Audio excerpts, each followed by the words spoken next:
በሰርጉ ዕለት ከሌሊቱ 8 ሰዓት አካባቢ ሙሽሪትን ካረፉበት ሆቴል ጥሏት ወጥቶ ይሄዳል።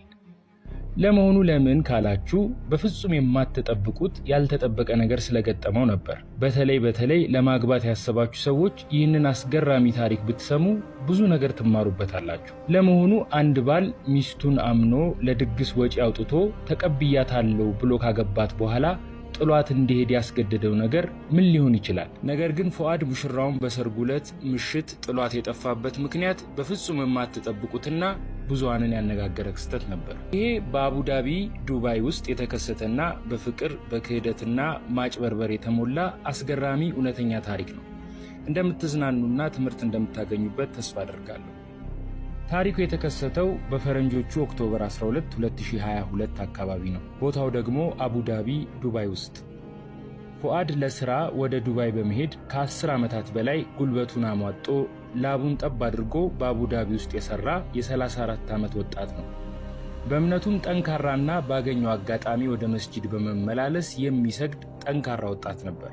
ፉአድ እንደ ማንኛውም ትዳር ፈላጊ የሁል ጊዜ ዱዓው መልካም ስነ ምግባር ያላት በእምነቷ ጠንካራና ውብ የሆነች ሴት ማግባት ነበር። በዚህም ለብዙ ዓመታት ዱዓ ሲያደርግ ቆይቶ አንድ ነገር ተከሰተ። ይኸውም ባልጠበቀው ክስተትና አጋጣሚ ሰልማ ከተባለች የ28 ዓመት ኢትዮጵያዊት ወጣት ጋር በዋትስአፕ ይገናኛሉ።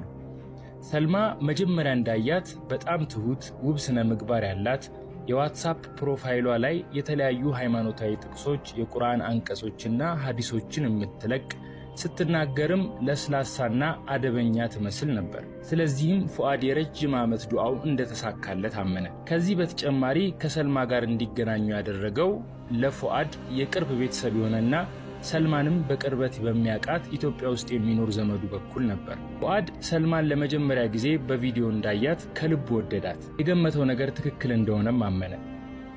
ከሰልማ ጋር በስልክ በሚያወሩ ጊዜም ሰልማ እኔ አላህን የሚያስደስት ምርጥ ትዳር እንዲኖረኝ እፈልጋለሁ፣ እንደዚሁም አንድ ላይ ሆነን እስከ ጀነት በፍቅር አብረን እንኑር ምናምን በሚሉ በርካታ የፍቅር መግለጫ ቃላት አዥጎደጎደችለት። አንዳንዴም ጠፍታ ከቆየችበት ስትመለስ ከሴቶች ጀማዓ ጋር ቀጠሮ ነበረኝ፣ መስጂድ ውስጥ ነበርኩ እና የመሳሰሉትን ምክንያቶች ስለምትነግረው ፉአድ ትክክለኛ ለትዳር የምትሆነውን ሴት እንዳገኘ አመነ። ይህንን እድሉንም በቀላሉ ማሳለፍ አልፈለገም። እናም በጥቂት ጊዜያት ውስጥ የስልክ ግንኙነታቸው እየዳበረና እየጠነከረ መጣ። በዋትስአፕም በርካታ ሐዲሶችን፣ የጁማ ጥቅሶችንና የቁርአን አንቀጾችን ትልክለት ጀመር። ሁሉም ነገር ያማረና የተስተካከለ ይመስል ነበር በመጀመሪያ። አንዳንድ ጊዜም የሆነ አስጨናቂ ጉዳዮች ገጥመውት ሲያማክራት ለምን ሰላት ሰግደህ አላህን አትለምንም እያለች ታረጋጋው ነበር። ፉአድ ልቡ በፍቅር ቀልጧል። ይህችን የመሰለች ልጅማ ከህይወቴ ማስመለጥ የለብኝም ሲል አሰበ። ቶሎ ብሎ ነገሮችን አስተካክሎ ወደ ትዳር የሚገባበትን መንገድ ያስብ ጀመር። ነገር ግን ያላወቀውና ያልጠበቀው ነገር ሰልማ እየተወነች እንደነበር ነው። ያ ሁላ ጊዜ የምትልክለት የምታወራቸው ጣፋጭ ታሪኮችና የሚያረጋጉ ንግግሮቿ በሙሉ ፉአድን ለማጥመድ የተጠቀመችው ወጥመዷ ብቻ ነበር። እናም በሚያስገርም ሁኔታ ትወናዋን በብቃት መወጣት ችላለች። ፉአድ በበኩሉ ለሰርጉ ቀን ቆርጦ ዝግጅቱን ጀምሮ ነበር። እሷን ወደ ዱባይ የሚያመጣበትን መንገድ፣ ሽምግልና የሚልክበትን፣ ከመጣችን በኋላ ኑሯቸውን የሚመሰርቱበትን ቦታና አጠቃላይ ለሰርጋቸው የሚያስፈልጉ ነገሮችን በሙሉ እያደረገ በጋብቻ የሚጣመሩበትን ቀን በጉጉት ይጠባበቅ ጀመር። ለሰልማም የዱባይ ፕሮሰሷን ጀምሮ አስፈላጊ የሆኑ ነገሮችን በሙሉ በአጭር ጊዜ ውስጥ ጨራረሰ። እናም ለመጀመሪያ ጊዜ በአካል የሚገናኙበት ቀን ቅርብ ሆነ። ኦክቶበር 28 2022 ኒካህ የሚያስሩበት ቀን ሆኖ ተቆረጠ። በጣም ያማረና ድል ያለ ሰርግም አቡዳቢ ውስጥ ከሚገኝ አንድ ቅንጡ ሆቴል እንዲዘጋጅ አደረገ። ቤተሰብ፣ ወዳጆቹና የሥራ ባልደረቦቹ በሙሉ ተሰባስበዋል። በሰርጉ ላይ የነበረው ልዩ ድባብ የሚያስገርም ነበር። ሳቅና ጨዋታው፣ የቤተሰቡ የደስታ አምባና የሚዜዎቹ ጭፈራና ጨዋታ ለሰርጉ ልዩ ድባብ ፈጥረውለት አመሹ። በሰዓቱ ሰርጉን የታደሙት ሰዎች እንደሚናገሩት ድግሱ ማንኛውም ማግባት ያሰበ ሰው የሚመኘው አይነት ድግስ ነበር። የሰርጉ ዕለት በደስታና ጨዋታ ካለፈ በኋላ የሚጠበቀው ምሽት ደረሰ። የተጠሩት እንግዶች ሙሽሮቹን ሸኝተው እንደዚህ አይነት ጋብቻ አላህ እንዲሰጣቸው እየተመኙ ወደ የቤቶቻቸው አመሩ። ሙሽሮችም የጫጉላ ጊዜያቸውን ለማሳለፍ ከተያዘላቸው ሆቴል ገብተው አረፉ። ፉአድ ከረጅም ጊዜ ናፍቆት በኋላ ያገኛትን ህጋዊ ባለቤቱ ጋር ቆንጆ የጫጉላ ጊዜ ለማሳለፍ እጅግ ጓጉቶ ነበር። ነገር ግን ወደ ክፍላቸው ገብተው ብቻቸውን ከሆኑ በኋላ ያልጠበቀው ክስተት ገጠመው። ሰልማ ወደ ክፍሏ ገብታ ቬሎዋን ካወለቀች በኋላ እውነታውን ለመንገር ወደ ፉአድ ዞረች። ቪዲዮአችን ይቀጥላል። ከዚያ በፊት አንድ ነገር ተባበሩን። ቻናላችንን የሚመለከቱት አብዛኞቹ ሰብስክራይብ ያላደረጉ ናቸው። ስለዚህ የሰብስክራይብ ቁልፏን አንድ ጊዜ ብቻ ጠቅ በማድረግ የደወል ምልክቷን ደግሞ ኦል የሚለው ላይ በማድረግ ቤተሰባችን ይሁኑ። እናመሰግናለን። ሰልማ ወደ ክፍሏ ገብታ ቬሎዋን ካወለቀች በኋላ እውነታውን ለመንገር ወደ ፉአድ ዞረች።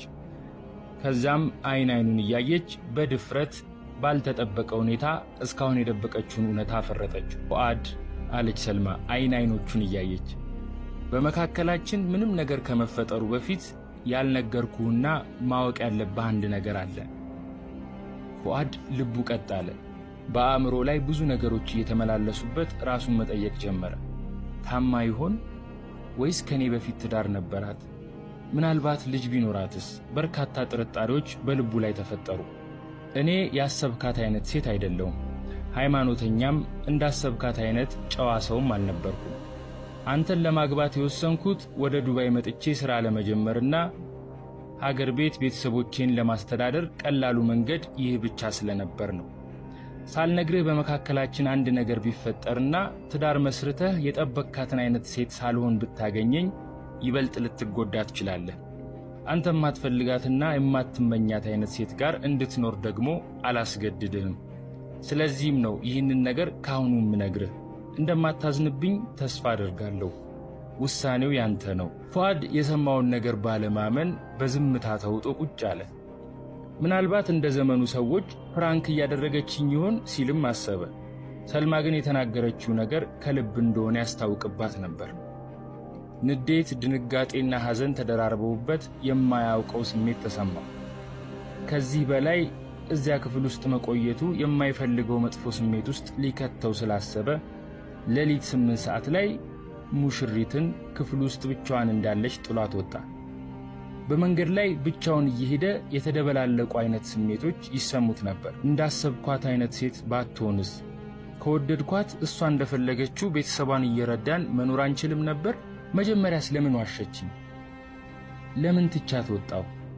መመለስ ነበረብኝ? ለምን ደበቀችኝ? የተለያዩ ጥያቄዎች የተመላለሱበት ወዴት እንደሚነዳው ሳያውቅ ጉዞውን ጀመረ። በእርግጥ ትዳር በውሸት ላይ ተመስርቶ የሚገባበት ሕይወት እንዳልሆነ ሁላችንም እናውቃለን። ከትዳር በፊት ሁሉንም ነገር ማወቁ አስፈላጊ ብቻ ሳይሆን ግዴታም ጭምር እንደሆነ ይህ ገጠመኝ ያስተምራል።